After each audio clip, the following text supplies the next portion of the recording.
भगवान श्री कृष्ण और राधा का प्रेम आध्यात्मिक और अलौकिक माना जाता है, जो भौतिक विवाह से परे था। इस प्रश्न का उत्तर धार्मिक, दार्शनिक और पौराणिक दृष्टिकोण से समझा जा सकता है। अगला एक आध्यात्मिक कारण। राधा और कृष्ण का प्रेम दिव्य और शाश्वत प्रेम डॉगमाई था, जो सांसारिक बंधनों से परे था। राधा स्वयं कृष्ण की आंतरिक शक्ति, आत्मा की भक्तिबास का प्रतीक थी, जिससे उनका प्रेम किसी औपचारिक बंधन का मोहताज नहीं था। श्री कृष्ण ने सांसारिक विवाह नहीं किया, क्योंकि राधा उनकी आध्यात्मिक ऊर्जा का ही स्वरूप मानी जाती। नगरा फिर 2 पौराणिक दृष्टिकोण। श्रीमद् भागवत, ब्रह्मवैवर्त पुराण और अन्य ग्रंथों में राधा कृष्ण प्रेम का उल्लेख है, लेकिन उनके विवाह का वर्णन नहीं मिलता।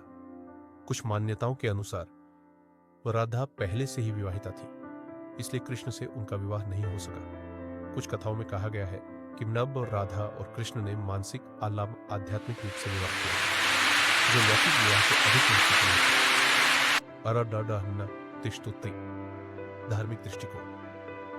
हिंदू धर्म में वो विवाह सामाजिक बंधन होता है, जबकि प्रेम आत्मिक संबंध। श्री कृष्ण का उद्देश्य धर्म स्थापना था, इसलिए उन्होंने सांसारिक नियमों से परे रहकर प्रेम का आदर्श स्थापित किया।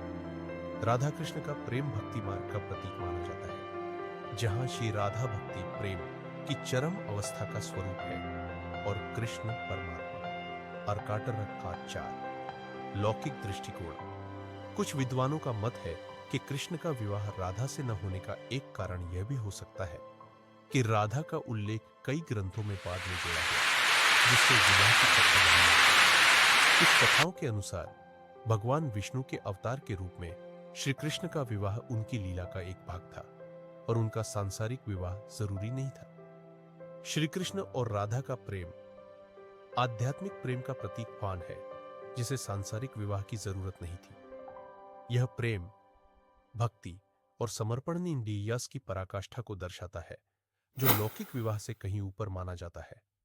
इसलिए कृष्ण ने राधा से विवाह नहीं किया, लेकिन उनका प्रेम युगों युगों तक भक्ति का आदर्श बना हुआ है।